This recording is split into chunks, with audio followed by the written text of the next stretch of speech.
it's not that IULs are intrinsically bad, it's that they're just misrepresented. They really don't understand it. In fact, some of them believe what they sold is accurate. A customer should be high net worth, white collar employed. What at the end of the day is just a life insurance product, a really expensive one. And these things are just doomed from the start.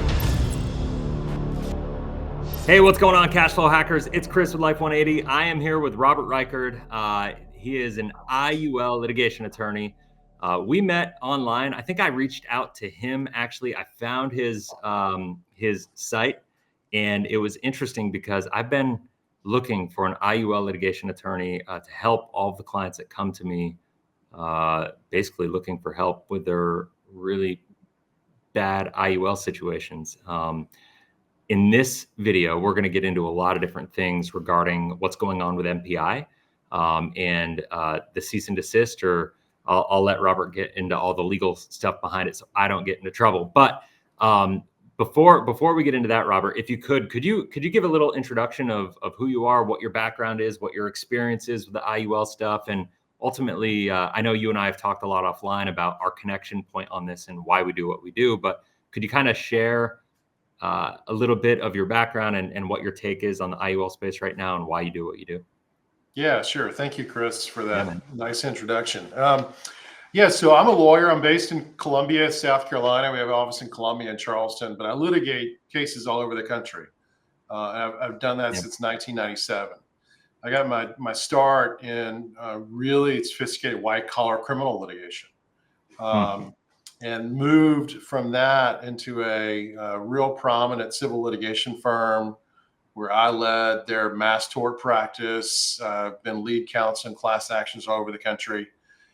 And that led into later getting into the securities space. I'm a plaintiff securities lawyer, and I've sued, almost all the investment banks that you hear about on CNBC for complex securities products, auction rate securities, municipal bond, straw man auctions, unsuitability for bad financial advisors that go rogue. And I say all that to say this: I got my first index universal life case in 2018. Okay. A client actually here in South Carolina called me and had lost her life savings. And I've litigated in almost every state in the country. And I had actually never heard of an index universal life product, which was interesting. And when I started digging into it, all of the me's around the country, all the lawyers like me that I called, none of them had. Even some of my securities experts had. And then I found an expert in the municipal bond space, and I'll never forget his comment when I called and said, "Hey, I've got this index universal life case. Can you look at it for me?" And his response was, "I've been waiting for a lawyer to call about these." and that set me on this journey, because that one case and that problem turned into about 400. And so I started in 2018 litigating these cases. I think we represented clients in over 30 states. We filed lawsuits in over 25 states against some really of the big players you would think of. And that all culminated in May of this year, where I went out to Idaho and I tried a case against Pacific Life Insurance Company related to their PDX Accelerator IUL. And the jury came back with a $1.5 million verdict against the agent and Pacific Life. And more importantly, it sort of validated our theory, which was the agent's conduct is the carrier's conduct when they've created a fiduciary relationship with, the client or their customer.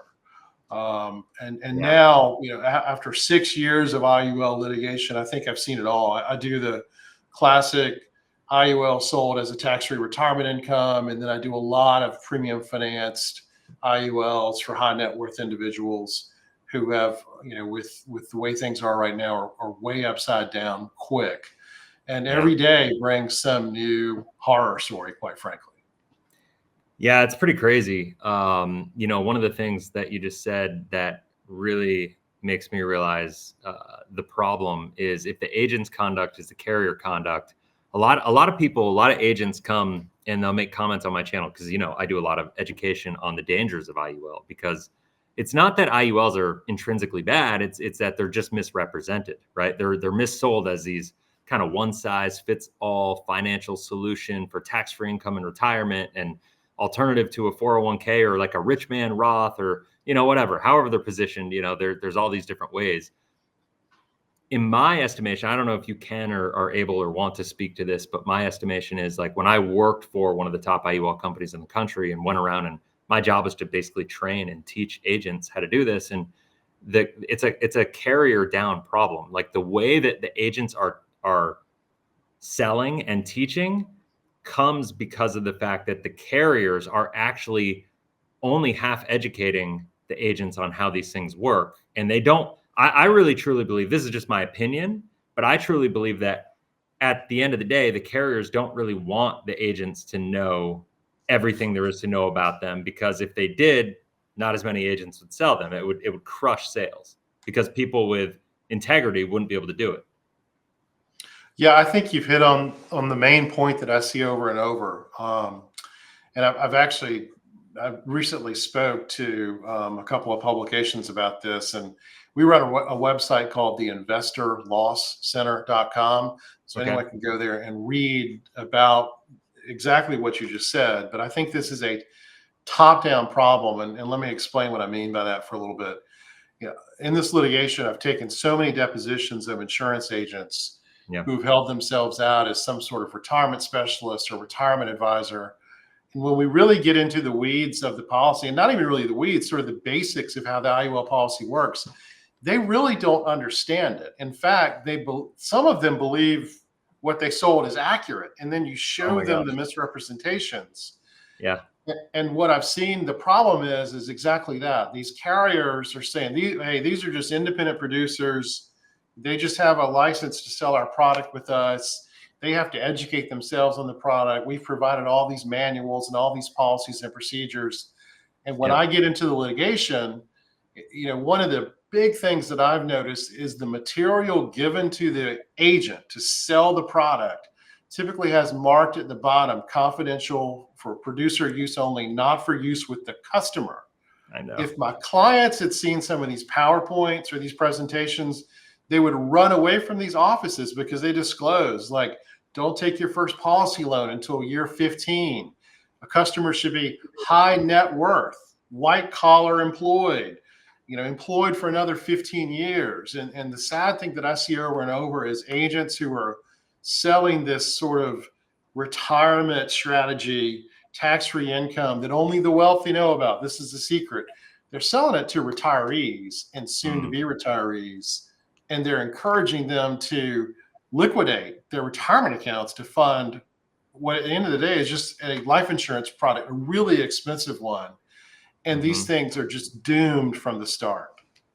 Yeah. Yeah. I mean, it's tricky because and you and I have talked about this a little bit. Like I play in the world where I love cash value life insurance. I love whole life insurance when it's used properly, when it's used as a savings alternative. It can work as an alternative strategy to using bonds, but like we can't to use a fixed product like a life insurance contract and expect it to get returns that are going to compete with investments that are taking on risk is just it's idiocy to think that it's going to work that way, in my opinion. And people buy into it, and I think what happens is some of these I don't know, the agents or the clients, they kind of assign a level of morality, because like it's a life insurance company. Why would they lie to me? Like these companies are supposed to take care of people when hardship happens, and a lot of times there's a lot of these companies that have been mutual and that are selling IUL now. Maybe they demutualized, or maybe they're mutual and they sell IUL too. Like there's a company I'm thinking of, I won't name names right now, but they sell whole life, but they also sell IUL now. And the way I look at it is like the benefits of being with a participating mutual company, i.e. you participate in the profitability of the company through the payment of a dividend.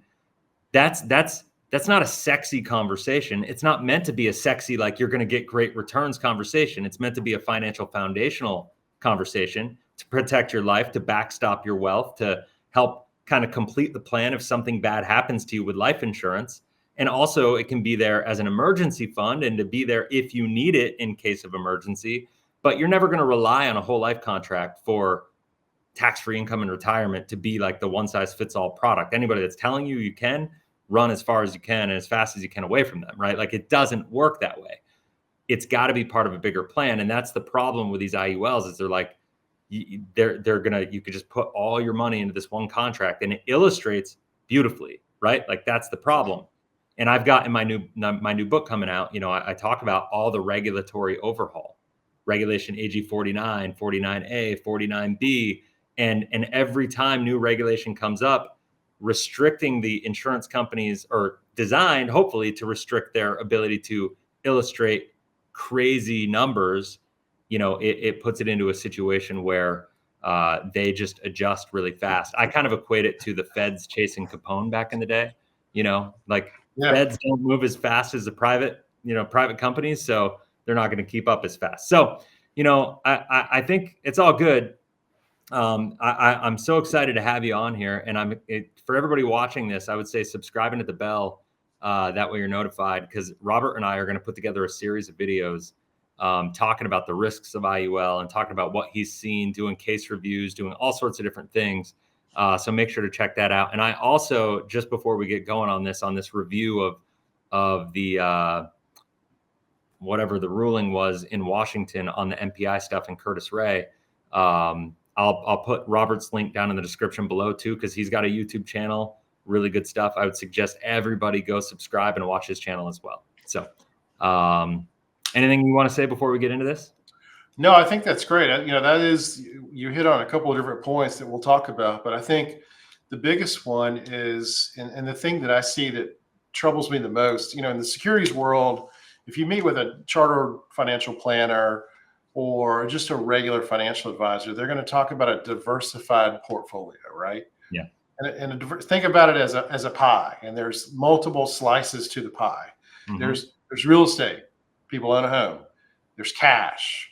There's stocks, there's bonds. Those are each slivers of that pie. And somewhere in there is insurance. Maybe people need term insurance when they're young for a small family. As they make more money, they do want to buy a whole life. Whole life is boring, but you get what you pay for. You know exactly how much it costs. You know exactly how much it's going to cost. You know exactly the way it's going to work. The problem is, and the biggest red flag we talk about is when an advisor or an insurance agent pretending to be an advisor says the whole pie should be an index universal life product. Get up from the table, get up from the phone, get up from the Zoom, and run and never talk to them again, because that is it's false. And even these carriers' own documents teach that's not correct, but they still allow them to promote it and sell it that way. Yeah, and the suitability, which I'm sure we'll talk about a little bit, but it's not there the same way as it is with other products with IUL. Like they don't go there. And I'll go even further than what you just said before we get going here and say that I created the IUL challenge for a reason. It's to say, like, if these products are supposedly supposed to give you upside potential and downside protection, well, upside potential to what? Compared to the markets, like what the markets are going to do? Well, we just came through the greatest bull run of all time. I'm offering somebody $10,000 if they can just show me one policy that over 10 years outperformed the way it was sold during the greatest bull run. So if you can't get upside potential in the greatest bull run of all time, when the hell are you going to get it? It's not going to happen. Like, these things are never going to perform the way that they're sold. And, people just need to wake up to it. And so, that's a fair point. I mean, I see these things every day blow up. I mean, and you're right. We're in the middle of I think the S&P since last January has just been on a rocket ship. And most of these people are in their crediting index of S&P 500, but every month they're getting statements or quarterly reviews and annual reviews showing they haven't touched it, and their policy values are declining rapidly. It just shows you the math doesn't work in these things. So true. So, all right. Well, let's get into this. This is going to be fun. All right. So, where do you want to go with this? I know you've looked at this and kind of. I've looked at this. I track these things all over the country because I really try to stay up on what's happening in the IUL space, because it's such a huge part of our nationwide practice. Yeah. And I talk about the fact that I've gone around the country for the last 6 years creating good law. Every time I sue a carrier or an agent, they file motions to dismiss, they file motions for summary judgment, and we're winning those around the country and creating law on these issues. And so I like to keep my finger on the pulse of what's happening. And I guess I just quickly describe for your viewers who probably aren't lawyers what this is.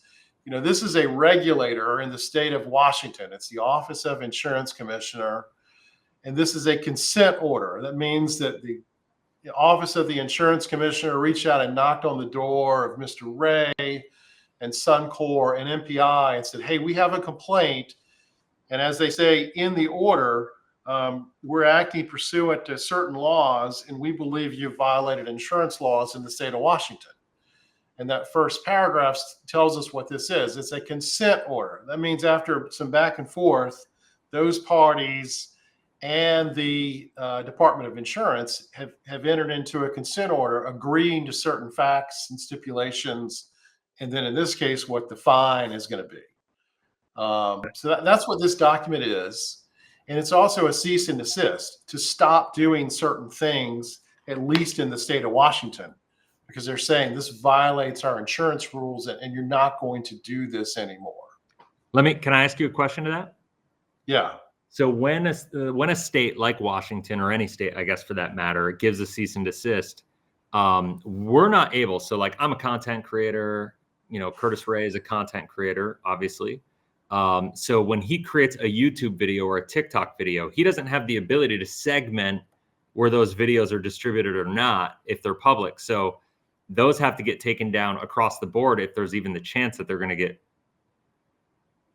played in Washington. Is that a fair assessment to that? Yeah, and it kind of speaks to that in the order. There's a part, I'm looking for it now, but there was apparently part of a website that he was running for MPI, or somebody was running, and it says in paragraph 7, there was 67 video library. It says these videos portray MPI product as a retirement plan and unique to IUL policies in several instances. And apparently those videos have been removed, because that is an important part, which is, anytime you have a regulator tell anyone, any individual or entity, you have violated our regulations in this certain state, you can't do that anymore, and you agree not to. But then if you put up a YouTube video and send it into that state and you're violating the provisions, that can have real punitive effect on anyone. So you have to be very careful about that. Well, I noticed this is like, I don't have the exact numbers or anything of that nature, but I will say that I went back to his YouTube channel and his TikTok channel after the fact, and they were really scrubbed. I mean, his YouTube channel was down to virtually nothing, relatively speaking. There were hundreds of videos, and there's under 20 last I saw. I'm not sure what there are right now, but he scrubbed a lot of his TikTok and his YouTube channel. So I know he's complying, to his, I guess, benefit, or to his defense in that way. He's doing what he was asked to do at this point in time. I only wish it didn't come to this. I took Curtis Ray out to lunch when it first happened, and I told him this was going to happen, and he told me I was crazy, so glad to see it finally happen, So, all right, where do you want to go from here? Well, just a couple of the high points. They have this section called the basis, which is sort of the underlying facts of apparently why this proceeding was brought. And first it just says who the parties are, which is Curtis Norman Ray is a non-resident insurance producer, and it says he's authorized to sell life insurance. And I think just in addition to this, but one thing that I encourage people who are coming to me about IUL or trying to get educated about it is find out who you're meeting with. What are they licensed to do? Because the agents that I sue in all these cases are holding themselves out as something special. Typically, they call themselves a retirement specialist or a retirement wealth advisor or retirement something, something specialized. They're not calling themselves an insurance agent. But at the end of the day, I see over and over, it really is just insurance agents who were selling these products. And that's a big deal, because if you're securities licensed, if you have a Series 6 or 7 or 63, and you're working for a broker dealer or a registered independent advisor, you have certain duties and obligations you have to disclose to your customer, which is how I get paid, what my commissions are. And if you're an investment advisor, you have to follow the fiduciary duty rule. Like, I have to do what's in your best interest. And I promise you, in every case I see where someone has recommended liquidate your 401k or Roth IRA and use it to buy life insurance premiums and IUL, that is not in their best interest. So, this says Mr. Ray he's authorized to sell life insurance. I don't know if he holds any other licenses, but anytime someone's looking at an IUL product, ask that person who's pitching it to you, who's selling it to you, what are you licensed to do? Do you hold a securities license, or are you just a life insurance agent? Yeah, no, that's good. Ironically, though, I mean, not to push back on that too much, but like, the thing I will say to that is I've met plenty of fiduciaries, quote unquote, who are licensed, and they masquerade and use those licenses as ways to validate or justify the sale of an IUL. And some of the worst cases that I've seen have been sold by registered representatives that have their securities license. Oh, no, I totally agree with you. And I'll tell you, and that's something else for your listeners. There's a big difference between working for a broker dealer. Yeah. And when I say broker dealer, I'm meaning like a big investment bank, which is, you think UBS, Goldman Sachs, Wells Fargo, Morgan Stanley. Yeah. Those are big players, and you're going to be very hard pressed to ever find one of their advisors selling an IUL, because it just will not get through their compliance department. Right. What you see is exactly what you said. It's in what we call the RIA, Registered Investment Advisor, where those advisors leave the big boys and they set up their own independent investment advisor group, and they call themselves some great name, but it's really just them. And there's two huge points there. One, there's almost no supervision or compliance. They are their own compliance. Undercapitalized on insurance. Yeah. There's probably going to be $1 million of insurance. If that, I've got a premium finance case right now I'm looking at against an independent investment advisor. The damages are in excess of $5 million, and we're not even sure this guy has insurance. And so you're right. They hold themselves out and say, I'm a fiduciary. I owe all my obligations to you. And then they put you into an IUL. I hear horror stories about that too, but at least it's one of those things where if an insurance agent is recommending you to liquidate retirement accounts, your red alarms and red flags should be going off. Yeah, for sure. No, it's hard. Like, I have a hard time in a way because of the fact that I don't agree with the traditional retirement accumulation model personally. Like, that's not what I would do, but I'm also not somebody who is going to tell anybody what they should and shouldn't do. I just believe people should think critically and not put all their eggs in one basket ever, but make sure your money is in alignment with whatever your values and beliefs are. There's a lot that goes into that. I've seen a lot of negative on every side of the spectrum. At the end of the day, the way I look at it is, I don't care what you're doing. If you're I have friends and whatever, a lot of friends that work in the brokerage house world, the Wells Fargos, the Smith Barneys in that space. And everybody's just a salesperson, right? They're all just selling their stuff. They have more rules and regulations, but things happen. I mean, you said you tried trials against people in those companies before, and all the time. Things happen. You know what I mean? And it really, I've gotten to the point where I think a lot of the compliance and the rules and the oversight aren't really there to protect the consumer. They're there to protect the companies, right? Because they just want to have enough in place to I don't know what the phrase would be, plausible deniability, or the enough insulation to protect their own butt a little bit. But it's really a lot of these fiduciaries make it out to be oh, I'm a fiduciary, so I've got your best interests at heart. I've seen more fiduciaries giving what I would consider horrible advice. And I'm not a fiduciary, right? I don't have the licenses. I used to have all the licenses required. I gave them up because to me, I couldn't sell something I wouldn't personally invest in myself. You know what I mean? And so I just said, hey, I know what I do isn't for everybody, but I can't do this if I wouldn't put my money in it for myself. And so I had to make some changes. And so it's just like, I think the person you work with is more important than just the licenses, is what I would say. And do your due diligence. Ask your agent, ask your advisor, like, what's your E&O policy look like before you even buy? See what they say to that, Absolutely. And I think the best thing you can do in one of these is one of the first questions you ask after: what licenses do you hold? How much E&O coverage do you have if this goes wrong? How are you getting paid, and what are you getting paid? Because these guys know, and you and I both know, they have an agreement with their IMO of exactly what they're going to get on that first year target 100%. Premium. And 100%. they can disclose that, but what I hear over and over is some version of, don't worry about it. You're not paying me. The carrier's paying my commission. Mm-hmm. Yeah, they are, but it's coming out of your premium payment. Yeah, for sure. For sure. Yeah. I mean, it's the commission directly impacts the cash value that's available.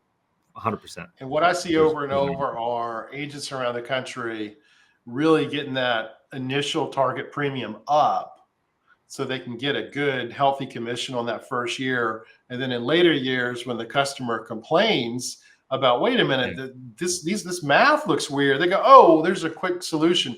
We'll just lower the death benefit for you, because the death benefit, remember, is not that big. What we're looking for is that tax-free retirement income. And of course, that's a trick. You get as much money in that first year as you can to get your commission, and then make the customer think you're looking out for their best interest later on. Well, I'll tell you what, you're 100% right on what you just said there. Let's get through this. And then on another video, what I want to do with you is I want to go through an IUL illustration that I have evaluated. And I want to show you what I've discovered on how these things work and how people are getting deceived, and how typically by the time clients realize that their IULs are screwed, it's too late for them to make up for it. You know what I mean? It's too late for them to recover. And that's why they need somebody like you. But a lot of times, even if you think you're 6-7 years into an IUL and your policy is performing okay, I would say run an in-force illustration, compare it to the original illustration, and you'll see you're actually in way worse shape than you think you are. So, that's right. So yeah, let's give sort of a broad brush overview of the consent order. And I'll just tell you some things that jumped out to me. Okay. If you go to paragraph 5, it says the Office of the Insurance Commissioner opened an investigation after receiving a complaint from an insurance agent. So it looks like another insurance agent complained. Right here, this one? Yeah. Okay. So it looks like another insurance agent, complained about what was going on here. And it says the complainant, whoever this person is, alleged that Ray, Suncor, and its agents were perpetrating a fraud on consumers across the nation by disguising index universal life policies as Ray's MPI product. That complainant stated, quote, while they tout a proprietary product, there's nothing proprietary about this product. It is simply an IUL contract. And I'll just say as an aside, I hear a version of this over and over in the cases I get involved in. I've never litigated against Mr. Ray. Right. But the agents that I have sued and the carriers I've sued, my clients tell me some version of, I'm presenting something secret to you. I'm presenting something special to you. Mm-hmm. This is a way to turbocharge your retirement, or this is a way to unlock hidden wealth, or the transformative wealth plan that only a select few in the country know. So of course, if that was true, we'd all know about it. And then, paragraph 6 just highlights when the office looked into it and the materials, some of the claims that was being made by MPI, which what struck out to me was that, quote, will never earn less than 0% due to market volatility, and that the money will, quote, grow equal to the S&P 500 index up to the cap, which is typically around 10%. And, I hear some version of that sales pitch in my cases where there's, hey, don't worry, you can never go below zero, but Yeah. you'll have all the participation in the upside of your crediting index. Now, there will be a ceiling because obviously we have to give you a ceiling because we're giving you that floor. That if the S&P was negative 20% last year, your policy wasn't 20% down, but there's a trade-off. But you're always going to grow. And I thought that quote was interesting. Will grow equal to the S&P 500 index up to the cap, which, as we know, in all IUL products, it's just a crediting mechanism that the carrier uses as a benchmark to make a credit, if possible. Some years there's no credit. Some years it's zero. Well, do you know how they do that? 500 is up. Right, and they only do that because they're basically taking what they would give typically for like utilizing a traditional universal life policy. All an index universal life policy is a traditional universal life policy, but instead of crediting you, and I'm going to simplify this, but instead of crediting you the fixed crediting that they would credit you in a traditional, they're simply taking that fixed crediting strategy and they're creating an options budget with it, and they're going to go buy call options in the S&P 500 in this instance, right? And so that's all they're doing. So if the call option comes in, then there's a cost based on, all right, what's our options budget, and then there's going to be what are the actual costs of the options, and they price out what can this cap. They say typically around 10% right here, but what can the price of that cap actually be based on what our variables are, what that we have to put into buying these call options, i.e. what are the price of the options and what is our budget to actually go buy them. And so like all these variables, that's why I always tell people the S&P 500 here, that has almost nothing to do long-term. The performance of the S&P 500 has almost nothing to do long-term with what your policy is going to perform like, even though every agent in the world that sells IUL would like you to believe that it does. The thing that matters is what's the options budget and what are the options cost, because that's going to set the cap rate on here, and that's going to ultimately be the thing that impacts your long-term performance. Well, and what you said was just really important, because I guarantee you, if we went around the country and just randomly grabbed 100 agents that had sold an IUL in the last 60 days and asked them to explain what you just said, I would bet you money that 90 of those 100 have no concept of that. That's true. And the 10 that may do, because I've asked them in a deposition, I've asked them, explain the option strategy behind the IUL product. And they look at me like a deer in the headlights. They have no idea what I'm talking about because they don't know. Because ultimately, and this is probably a little controversial, but I believe regulation needs to happen. I don't think you should be allowed to sell an IUL product unless you're securities licensed. These things, I am a securities litigator. This is probably the most securities complicated product I have ever seen. And I'm talking about municipal bonds, auction rate bonds. I'm talking about just regular model portfolios. I'm talking about, leveraged inverse funds. I'm talking about just your traditional ETF funds. Those are simple compared to an IUL. It's crazy. Anything that it takes 150 pages to explain it. I mean, come on. It's nuts. And that's my big problem. Everybody always rips on me. All the IUL advocates out there rip on me thinking I just love to like tear on IUL and just love to hate it. And I don't love to hate it. What I hate about IUL is the misrepresentation of what it is. And I love how I can't stand actually how people sell it as this very simplistic solution when in fact it's one of the most complicated things to explain to most people. And the people that I've seen that have good arguments behind it, they would say, and it's they would argue that they have a good argument behind it. They also have the biggest egos in the world because their argument is, well, I'm going to actively manage the index management every single year, and I'm going to be actively involved until that policy is 35, 40 years from now. And I'm like, you've been in the business 3 years. You don't know you're going to be 30 years from now. Like what happens if you get killed? What happens if, you get sick or, like something happens and you're not there for the person? Like how big, and by the way, how big is your ego if you as an agent think you're going to be able to manage it better, like than the insurance company has the ability to maneuver all the moving parts in there. If you think you're going to beat the insurance company at their own game and take money and outmaneuver the insurance company, you are so delusional, I don't even know where to start. Well, they're not even allowed to manage any of that. The best they can do is like look at it and go, oh, there's 4 crediting indexes to choose from on the anniversary date. We'll just choose a different one. Well, you know what's crazy that's not about that management. too? You know what's crazy about that too? If you look at most of these IUL contracts, not all, but most, whatever the index options are when you buy it, the insurance company has the legal right to change the complete selection of options of that you have to put in for index options. So the one that you bought That's that right. you maybe fell in love with right now, 10 years, that might not even be an option. So if the market changes, the biggest shift, and this is what I'll say, the biggest shift is all of the risk is on the policyholder. The insurance company has all the wiggle room to shift all the risk away from them and onto the policyholder. And to me, that goes against all the principles of why we would ever put any cash value into a life insurance contract. No, that's 100% correct.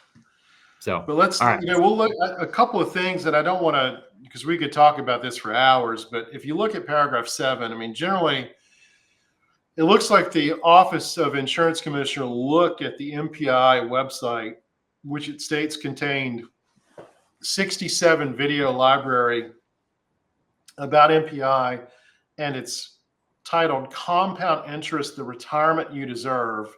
And it says these videos portray the MPI product as a retirement plan and as unique to other IUL policies in several instances, including the following statements, list not exhaustive. And if you go down, I wanted to highlight on just 3 that these seem to be the red flags that jump out to me in each case. Okay. So if you go to page 3, okay, you'll see kind of in the middle of that bullet point, it says MPI is a holistic retirement plan. And then it says MPI produces maximized compounding opportunities in order to produce a superior retirement income. And no other retirement plan provides the holistic approach of the MPI Secure Compound Interest Account. MPI is a retirement vehicle that provides a path to early retirement if you have the discipline to save. And all of those highlight why I see clients getting in trouble is this is not sold as what it is. This is a expensive, complicated, universal life product. And the universal means, of course, it's just term insurance that resets each year. The price goes up as you age.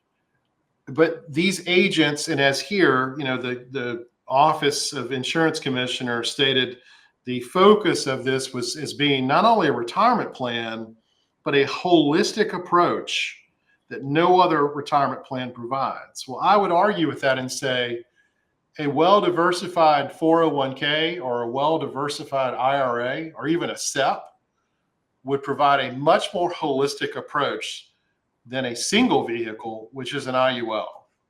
I mean, that is just that. And I think that is probably what caught the attention of the regulators in the state of Washington.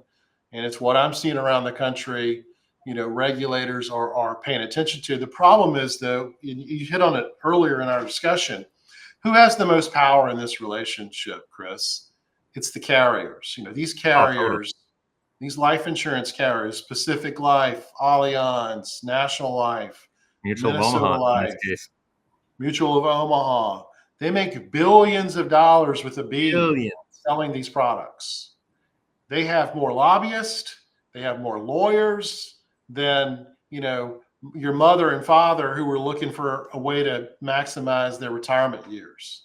If I'm going to DC and I'm arguing against these big carriers in Congress, I'm not going to win. That's why I told the jury at this last trial, I said, this is the only level playing field in the country. It's not an insurance department. It's not a state house. It's not DC Congress, Senate, or House chamber. It's a courthouse, because that's where we all have the same rules. Yep. And that's what bothers me about these agents around the country who are telling retirees and soon to be retirees this is some sort of secret or better retirement plan. And they're convincing them to take their money out of their 401ks and IRAs that they've worked their whole lives to build up, because they scare them with retirement, these required minimum distributions. And you hear some version of, oh, you've got a partner in your pocket and it's Uncle Sam. Well, yeah, I mean, that's true. You are going to have to pay taxes, but there are tax strategies for that. And I tell you, even paying taxes on a well-diversified 401k, you're going to do better than taking all that money out and paying taxes on it and then putting it into some terribly designed IUL policy. Yeah, I mean, especially if you're taking all the distribution in 1 year and you're going to have to pay at the highest rate possible, and you don't have. I mean, first of all, never do anything like that without talking to a tax specialist or a tax planner or a CPA or something like that, and really working through in your personal plan and making sure that it aligns with anything you're doing. I know plenty of people that have decided to cash out their 401k because they're worried about those things. I myself, am one of them. But I would never put it into if I'm taking it out of a risky asset, I'm going to put it into another risky asset that is more in alignment with what I wanted to do. Is like, I put it into real estate. That's one thing, but never into an IUL or, Well, and you're young too, right? I mean, you've accepted that risk and you've said, look, I'm sure, not knowing you very well, but you probably said, look, this is risky. I'm young. I'm still making money. If this goes south, I have confidence in myself that I can do something to make that back over, the next 10, 15, 20 years. Totally. But, I've got a case right now where an IUL was sold to a 76-year-old person. Oh my God. Well, that person doesn't have an opportunity to. I mean, it was sold to them for cash value? For strategic retirement planning. And they were going to start taking policy loans out. Am I allowed to name names like on this video with you? Like, I don't know what the rules are or not. Look, I name names when I file public lawsuits because lawsuits are public. So. All right. So I'll just say this. I got an email from a Doug Andrew client, and they sent me an illustration. I'll actually share the illustrations with you. I will tell you, I know Doug well because I have sued Doug and Live Abundant and his children and his agents in over 100 cases in Utah. In over 100 I've taken Doug's deposition. But wait a minute. All the IUL agents I ever talked to say that Doug is the most upstanding individual who is the best educated, and he's the number one IUL trainer in the industry. How's that? Well, he is a fantastic salesman. I've watched way more videos of Doug Andrew than I want to. But what's interesting about Doug is not licensed. He doesn't hold a securities license. He doesn't hold an insurance license. Right. And if anyone who's watching this is interested in buying an IUL related to them, I would encourage them to type in the words Doug Andrew, Utah Securities Division, and look at the orders that come up that are public. And if you found yourself upside down in an IUL sold by Live Abundant or Laser Financial or any of those, go to the investorlawcenter.com and hit our contact form, and we'll be happy to talk to you. Cool. I think Doug is a remarkable guy. I think Doug believes what he is selling for the most part, but I've seen his strategies just rock retirees' worlds because what he is selling just mathematically will not work. Look, as a securities lawyer, this 2024, there's all sorts we hear about conspiracy theories. We hear about, fake news. We hear about this and that. The one constant in the universe is mathematics. Math is the one thing that will not lie. And I can take those IUL illustrations and I can very quickly show using simple, basic mathematical principles. Not only are they wrong, they're a misrepresentation. Big time. Yeah. And to Doug's defense, the only thing I'll ever say to defend him, because I mean, you're much nicer than I in saying that he's an upstanding, like, I don't think you do what he does as long as he does it and has gotten in as much trouble and continues to do it and doesn't know what he's doing. Like, I think there's something. I think those guys, they 100%, they know how these policies work. but they just believe their own nonsense that I think they hope they will work. And what I've seen over and over and over is they just don't. I think I represented over 100 people that we sued. It used to be called Live Abundant. They've changed their name to Laser Financial now in Utah. And it was just, I remember distinctly, I had a client who told me he was young and he had children. And this is what, the passion that I have for this. You can tell I'm a little bit passionate about it. I could say this guy's name, but I won't.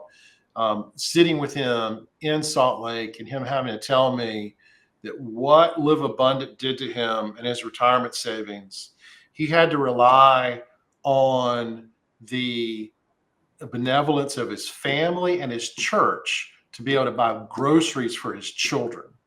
And that is what really angers me about these guys that sell this stuff over and over and over, knowing the harm they're causing. And look, we all know it's really for one thing. It's for that massive commission on the front end of these products. If that commission didn't exist, these things would not be selling the way they do. There's no way in the world.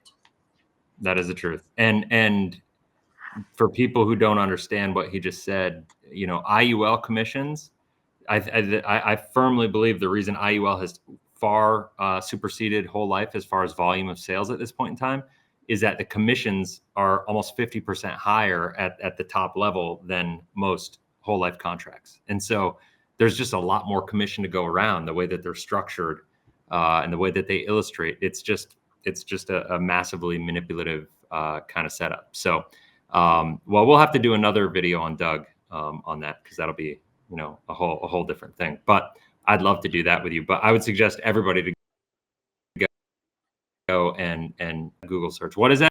It was his commission. Commission. Okay. Doug Andrews, Utah Securities Commission. All right. So what else we got in here? Let's try to wrap this up in like 10 minutes. Well, I wanted to just highlight a few things. Yeah. So, I'm looking at I'll kind of highlight paragraphs 9 and 10 and 14. 9 shows what Mr. Ray's response through his lawyers was to the Office of Insurance Commissioner, where he stated his strategy was described as the following: optimizing the participating loan feature of an index universal life insurance policy by affording policyholders additional premiums to increase the growth potential of the insurance policy without increasing monthly premium payments. This is an investment strategy available to index universal life policyholders. And it's like the first time I remember getting an IUL policy and looking at it going, what I'm reading cannot possibly be true. Right. But it was. And when I read this, when this order first landed, I said, there's no way this group is recommending that you fund an IUL and then take a policy loan to then fund an IUL premium payment. And then he puts it as a RELOC. And that, to him, the RELOC feature, and this has been my biggest argument against him ever since I started arguing with him publicly online. And when his attorney started, sending me letters to cease and desist and stop talking about his crap, is this RELOC feature is what he touts as the saving grace of his entire strategy. And I've been saying that is the number one risk. That is the one thing that's guaranteed to implode the entire policy. I mean, I can't even fathom how these things perform in the real world. I would love to see a couple of them, because I imagine, I call it, I tell clients, and I can show it to them, the moment they take a policy loan out, particularly, sadly, I see over and over and over this strategy of liquidate or rescind, we call it in the securities side, a 401k, which is going to cause a tax consequence, right? You're going to owe taxes. I see this strategy where the agent says, well, here's what we're going to do. We're going to fund it year one. And then when your tax payments due, we're going to take a policy loan year 2 and pay the taxes.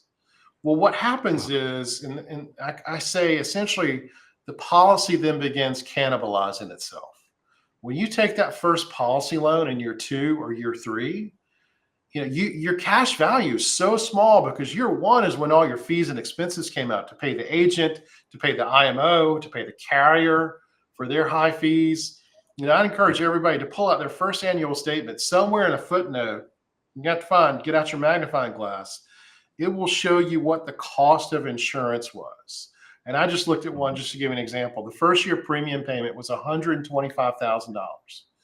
This woman was 69 years old, sold this as a retirement, no spouse, no children, sold an IUL product.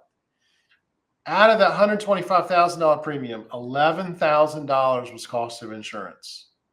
The rest, the other, what is that, $114,000 was fees, expenses, and then, of course, the agent's commission.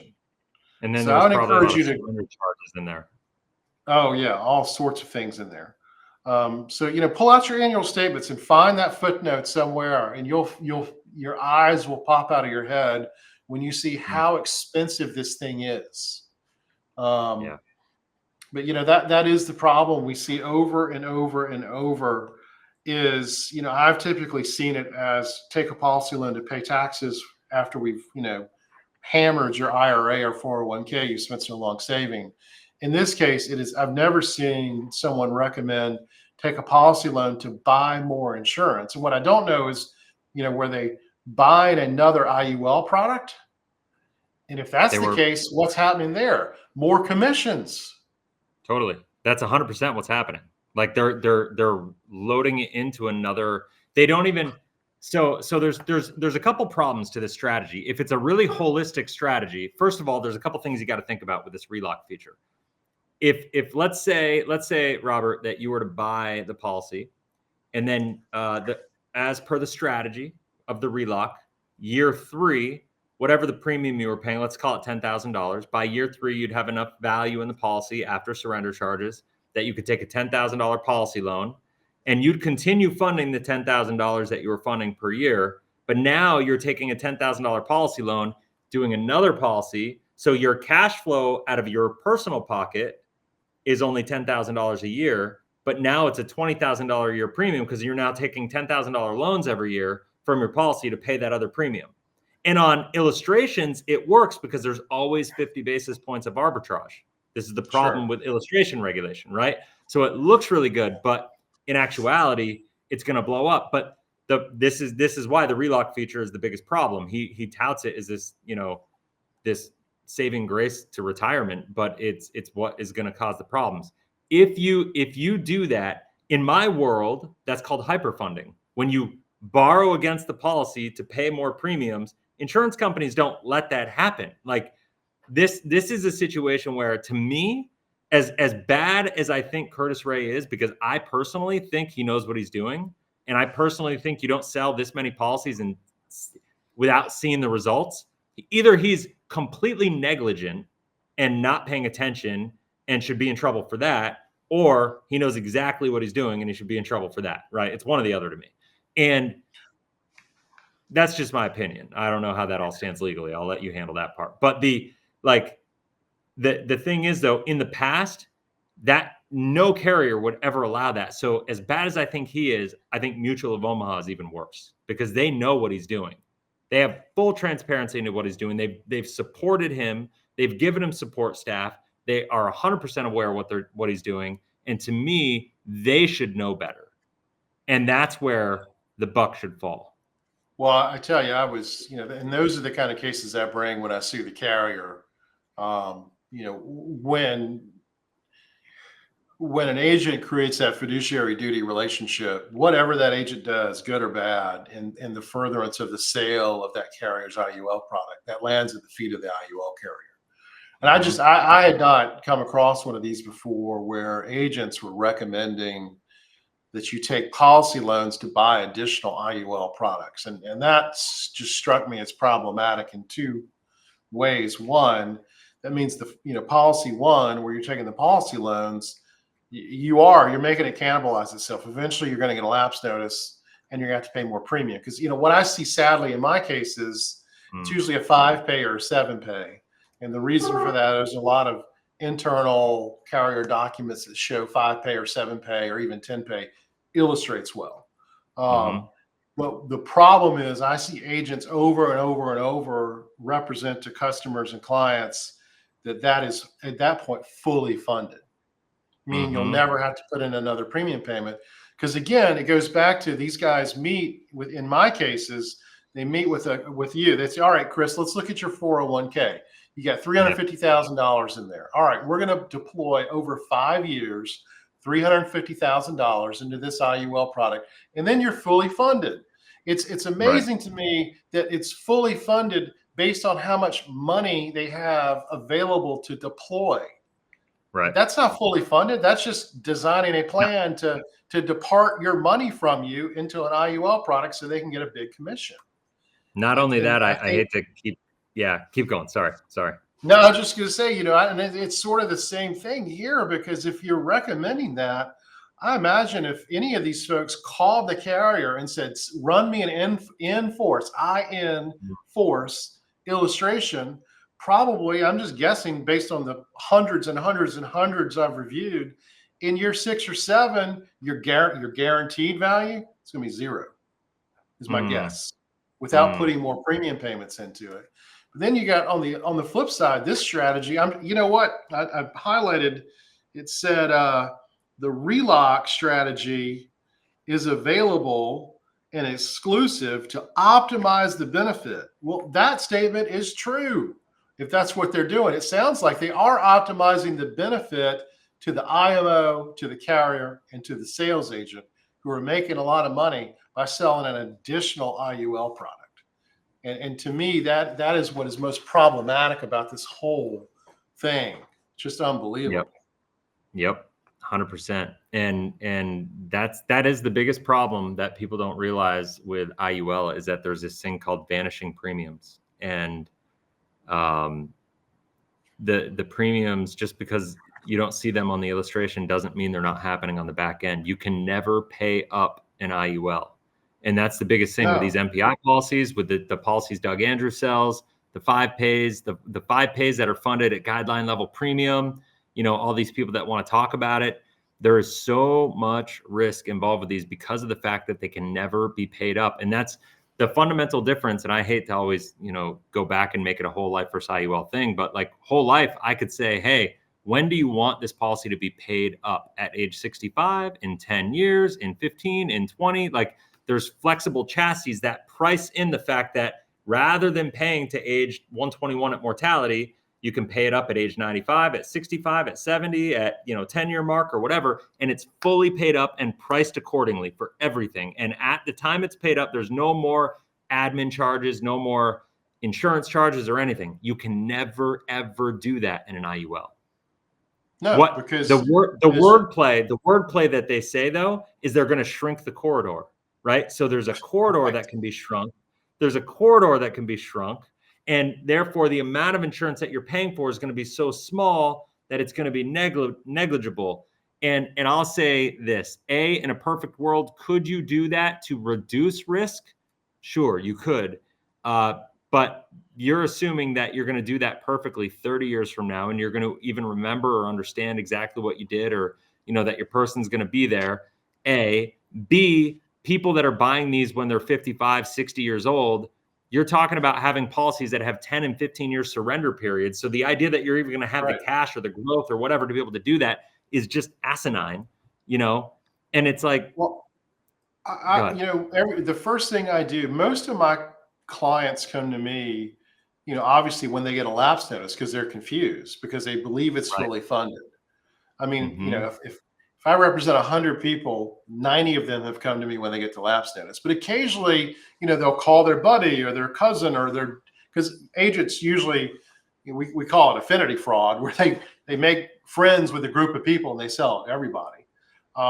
If I do get the one person that still has a policy in force, the first thing we do is get on the phone with the carrier and say, run us an in-force illustration. And none of these things, for whatever reason, seem to go past year 7 or 8. Even once you've fully funded, because as you know, the cost of insurance, it's not linear. It goes up each year as you age. But two, those fees and expenses to prop the policy up and do the work behind the scenes the carriers do, and they never go away. And what do? Of course, when you're not making premium payments, where do they ding? They ding the customer's account. Yep. They just pull their costs and fees and cost of insurance right out of there. And that's, of course, while, you know, and the other problem I have is when you get those statements, what does it say to do if you have questions, Chris? It says, call the agent who sold it to you. Yeah. And what does that got to say? I always hear some version of, oh, you just don't understand. This is super complicated. It's going to work. Let's go look at your illustration. Yeah, and it's just this never-ending cycle of misrepresentations and eventually severe financial disappointment. Yeah, yeah. Is there anything else you want to show on this thing? Well, let's talk about. I'll hit the highlights of what happened here. You know, Mr. Ray and the others, MPI. You know, in May of 24, the OIC issued a cease and desist, ordering them to stop marketing IULs as retirement or investment vehicles. And I wish this would happen everywhere in the country, because I think it would. What page is that on? That's on page 5. That's paragraph 16. Okay. So we go to paragraph 16. Okay. So the Office of Insurance Commissioner issued a cease and desist order ordering respondents, which is basically MPI, right, and Curtis Ray, to cease and desist from marketing IUL policies as retirement or investment vehicles, marketing the MPI plan product as IUL 2.0. Like, so this is like that statement alone, Robert, I got to tell you, is like my favorite statement I've ever read in this industry, because this has been my biggest argument with him. And I got to tell you, man, God love the Department of Washington Office of Insurance Commissioner. I've been asking insurance departments around the country, if Congress would come out tomorrow and say any life insurance producer marketing an IUL product cannot use the words retirement or investment vehicles for this product, it can only call it life insurance, I think it would change the marketplace overnight, because customers would then be told what it really is and not have been misrepresented into it as some sort of boutique retirement plan or investment vehicle. Because it's just not. It is, if you look somewhere buried in each policy, there is a sentence that says, this is a life insurance product with a death benefit, period. 100%. 100%. Notice here, this is what I was saying. He updated his stuff. On August 12th, 2024, they advised the Office of the Insurance Commissioner that they updated their website and removed any videos and marketing material. Right? So I think that's probably when they updated their TikTok, their websites, their social media handles, all that stuff. And then, of course, at the end, in paragraph 32, it said, respondents' actions, which are all those listed at the front, Curtis Ray, Suncor Financial, and MPI Limited. It says respondents' actions described in this document violate the insurance code, namely by marketing index universal life policies as retirement or investment plans in violation of all those statutes in Washington. And then the consent order, which this is an order, these groups and this individual has to follow it. It says going forward, they're going to fully comply with the laws of Washington. They're going to pay to the insurance commissioner a $10,000 fine, and they agree that any further failure to comply may subject them to other penalties. But I agree with you. I mean, the most important thing that comes out of this lengthy order is a direct statement that says, going forward, you cannot market IULs as retirement or investment vehicles. And I tell people, and we'll talk about this hopefully in another discussion, one of the biggest red flags in this industry is when someone's on TV or YouTube or TikTok now or Facebook or Instagram saying IULs are the best tax-free retirement income you can buy. And it's just wrong. It's just wrong. And I hope this is the start of other regulatory action around the country against people that promote these types of products for retirement or investment, because it may save some heartache and financial pain that I see every day as clients around the country call me about losing their life savings and IUL plans like this. It's yeah, man, I couldn't agree more. I mean, I think this is the beginning of it all. I knew it was just a matter of time until this was all going to unwind. I've been saying it for 2 years. I honestly thought it might be a little longer before it happened, but I'm glad it happened when it did. What I would say, anybody that's watching this, I get a lot of people from MPI. Let me list off some companies real quick as we end this, that I deal with, that I see a lot of submissions of illustrations that have been damaged, right? I get a lot of WFG clients. I get a lot of PHP, GFI. I get a lot of flex method clients, not as many because they're not as big, but they're flex method. Just so you know, everybody that looks at the MPI stuff, the flex method is basically the same exact thing, just done on a much smaller marketed scale. He's just smarter about keeping it focused on higher net worth people, and he's not as blasty markety about it. Doug Andrews stuff, I get a lot of those policies. It just, all of these situations are IULs that are designed, and they're made to look like they're going to do these magical things for your future. And I think the danger in that is that it's not the product's fault. The product is never the problem. It's the way it's sold. It's your expectations around the product. If you read the illustration, one of my first mentors is Chris. When somebody tells you who they are, believe them. The interesting part of these illustrations is if you read the illustrations, they tell you exactly what they're going to do. Even you can't look at the ledger. You look at the ledger and then you look at the disclaimers below it, and it goes, this is basically not going to ever happen, but enjoy your eye candy for your future. That's not going to happen. And the danger behind that is if you set your expectations that this policy is going to solve all your problems, especially if you're young, because there's a lot of people that say, oh, well, for young people, they're great. For young people, they're even worse, because young people have the ability to get a lot more out of a lot less. You know what I mean? And they have time and compounding and all this, all these advantages on their side. Getting involved in an IUL, and if you follow that, and then 15, 20 years down the road is what it takes for you to realize that you have a problem, because you're so young, you won't get a lapse notice until later down the road, most likely, unless you really leverage the loans improperly. And so I would just say expectations being out of alignment with reality are the biggest problems with these, because people get into them and they think they're going to solve all their problems. And then what happens is they go down the path and they're like, oh my gosh, this isn't what I thought. And then they end up in the position that your client was in, is like, oh my gosh, I got to get my church to help support my family because, I'm doing this. And the irony behind this is that these people that are doing these, Doug and Curtis, they're both very church-going people that are very plugged into their churches. And it's a lot of their church members, I'm sure, that are getting hurt by this, which is the saddest thing, And so I would say anybody that is watching this, if you have a policy with any of them, and this is me saying this, not Robert, but I have a site that's called rescuemyiul.com. And I simply ask, if you're interested, go to rescuemyiul.com. You can submit your original illustration, get requesting illustration, and